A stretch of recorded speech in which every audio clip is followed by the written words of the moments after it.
जय श्री राम सेवन श्री राधे राधे। तो जैसा कि आप सभी ने बता कि यार जो जलियांवाला बाग हत्याकांड के बारे में हर एक भाई नो हर एक माता नो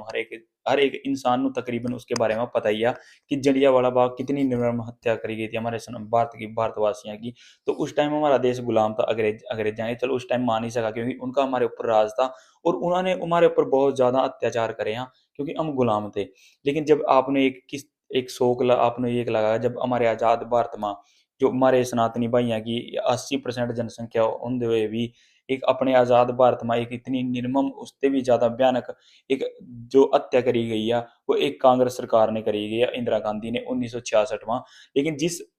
जिस जिस साधु संत की कृपा थे का इंदिरा गांधी की सरकार बनी थी और उसी साधु संत ने जब श्री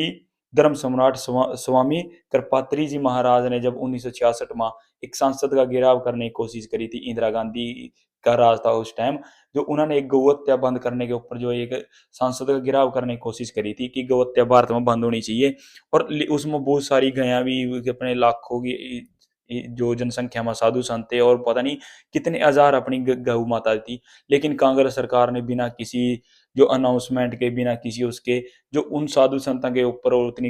इन गौ माता के ऊपर एक बहुत ही भयानक दर्दनाक सा गोलीबारी कर दी थी। और उसमें अपने लाखों साधु संत अपने पता नहीं कितने साधु संत हजारों के हिसाब से और अपना पता नहीं कितनी गौ माता उसमें मारी गई थी। तो कहीं ना कहीं जो कांग्रेस सरकार है वो अपने सनातनी भैया की एक गुनेगार आ वो एक कली सिखा की गुनेगार नहीं अपने सनातनी भैया की भी गुनागार आ क्योंकि उन्होंने पता नहीं अपने कितने साधु संत कितनी गौ माता एक सरेआम संसद के बाहर मारे थे कितने का अपने सनातनी भैया जिन्होंने इस घटना के बारे में पता और इस घटना नु एक जाना तो अपने कमेंटा में अपनी राय दो कि ये घटना हुई रहा या नहीं। लेकिन अगर आपने ये अब भी झूठ लगे तो आप गूगल पर जाकर सर्च भी कर सका और पढ़ भी सका कहीं। तो अपने कितने का आज तक बहुत सारे अपने सनातनी भैया जिन्होंने इस घटना के बारे में आज तक पता ही नहीं। लेकिन वो कांग्रेस सरकार ने सपोर्ट कर दिया यहाँ शुरू से लेगा किस मुद्दे पर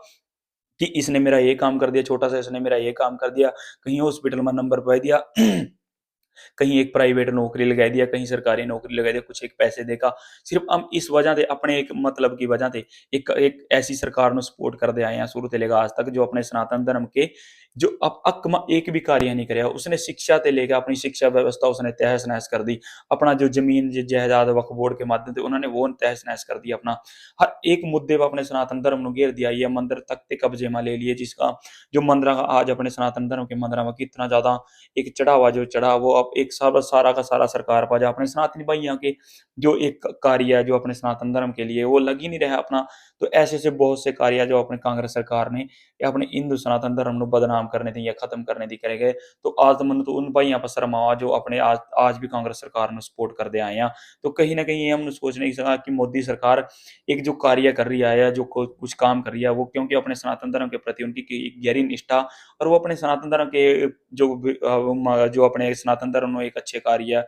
जो अपने सनातन धर्म ने एक अच्छी दिशा की ओर लेकर जा रही है और जो उसके जो आज एक हर एक बात पर खड़े हो जाने ले लेगा किताबा लेगा कि जब मोदी सरकार कोई ऐसा कानून लागू या कोई पेश करा संसद में या कहीं पेश करा बिल कि हमें ये कानून बदलना है। लेकिन जब वो एक दूसरी विपक्ष पार्टी वाले यहाँ जो जैसे राहुल गांधी हो गया तो वो इस संविधान की किताब हाथ में लेकर खड़े हो जाए कि हम ये संविधान खतरे में ये खतरे में। लेकिन आज कलयुग भारत में ये क्यों हुआ आज दूसरे सिंगापुर देख दुबई जैसे देश में क्यों नहीं कलयुग है क्यों वहां एंट्री नहीं है कलयुग क्यों वहां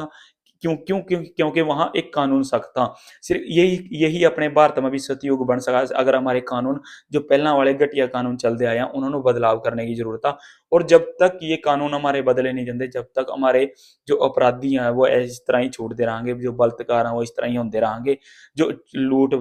जो चोरियां डकैतियां वो इस तरह ही होती रहेंगी। लेकिन कहीं न कहीं हम ये कानून बदलने की ज़रूरत था। आज एक मोदी सरकार कोई कानून पे जो संसद में लेकर आई है।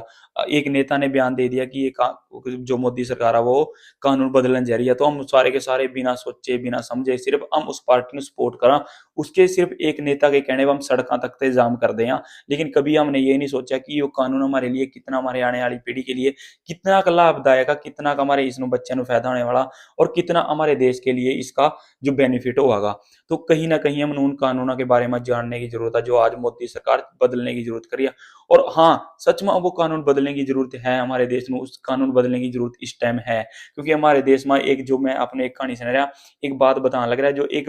मैं इटली में काम करूंगा, एक हमारे देश एक जो 7 बांग्लादेशी काम करा, वो जन्म जाते लेकर जो बांग्लादेश में पढ़ा बढ़ा, आज वहां ही उसका जन्म हुआ, और वो किसी प्रकार डोंकी के रास्ते या जिस भी प्रकार थे 2 नंबर में वो भारत में एंट्री कर जा, और भारत में एंट्री करका सिर्फ और सिर्फ 3 लाख रुपया देगा, वो अपना पासपोर्ट, आधार कार्ड, हर एक डॉक्यूमेंट अपना भारत का बना लिया, और उसी पासपोर्ट के ऊपर वो यहाँ इटली में चाहे डोंकी के रास्ते किसी भी रास्ते थे यहाँ इटली में पहुंच जा, सिर्फ भारत के पासपोर्ट पर। क्यों? क्योंकि हमारे कानून गलत था, कि हमारी जो एक जो कानून बनाने की जो प्रक्रिया है, हमारे लोग समझते नहीं है कि आज हम किस चीज की जरूरत है। हम सिर्फ मतलब हाँ सरकार थे, हम बहुत आशा करा कि सरकार ये कर दे, लेकिन हमने कभी अपने आप में बदलाव लाने की कोशिश करनी नहीं करी है। उस कांग्रेस पार्टी ने हमारा ये लगाई दिया, उसने हमारा भाई लगाई दिया, हम सिर्फ इस चक्र में ही एक जो अपनी राजनीति पार्टी है उनका सपोर्ट कर दे आए हैं। कभी हमने देश के प्रति, अपने सनातन धर्म के प्रति निष्ठा रखा, उस पार्टी का समर्थन करो, उस पार्टी का सपोर्ट करो जो अपने भारत को मजबूत कर रही हो। आज अपने भारत की मजबूती देख ही ली होनी हर क्षेत्र में,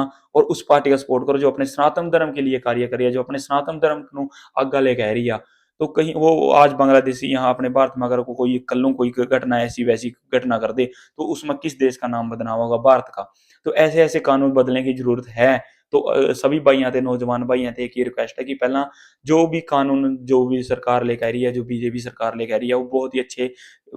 उस सोच समझ कर ही लेकर आई है, और कानून में बदलाव करने की जरूरत है, क्योंकि वो पूरे का पूरा संविधान ही बदलने लग रहे हैं, कि पूरे का पूरा संविधान ही चेंज कर रहे हैं। वो जो घटिया कानून है, जिनते अपराधी छूट जाए, जो कत्ल कर भी बाहर बैठे हैं, और जो बेगुनाह आज पता नहीं कितने 100 परिवार हैं जो आज बिना वजह से पता नहीं कितने करोड़ के हिसाब से, जो पता नहीं कितने कितने साल से कोर्टा में जिनके केस चल रहे हैं, उन कानूनों में बदलाव लाने की जरूरत है, क्योंकि केस हमारा 1 साल के अंदर ही निपट जाए। जैसे तो जैसे अश्विनी उपाध्याय जी हर रोज कानून के बारे में समझा रहे हैं, हर रोज कानून के ऊपर हम ज्ञान दे रहे हैं, तो हम उन सुनने की जरूरत है, उनसे ज्ञान प्राप्त करने की जरूरत है कि किस प्रकार से हमारे देश में एक जो सिंगा दुबई जैसा सेफ बनाया जा सका, सिर्फ कानून बदलने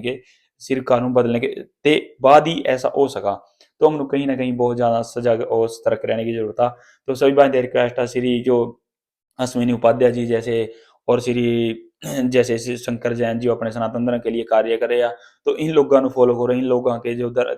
दिखाए हुए रास्ते उन पर चलो, तो आने वाले टाइम में अपना भारत भी एक दुबई वर्गा सेफ कंट्री बन सका। और अगर हम यही चीजें जो किसी पार्टी या किसी लालच में किसी ने मैंने ये टेंडर दे दिया, उसने ये दे दिया, अगर पार्टियों के चक्कर में ही हम चल जाए, तो अपने वाले भारत को बर्बाद होने से कोई भी नहीं रोक सकता। तो जय श्री राम, श्री राधे राधे। हर एक भाई ने रिक्वेस्ट है कि उस सरकार का समर्थन करो जो अपने भारत के लिए और अपने सनातन धर्म के लिए कार्य कर रही है। जय श्री राम।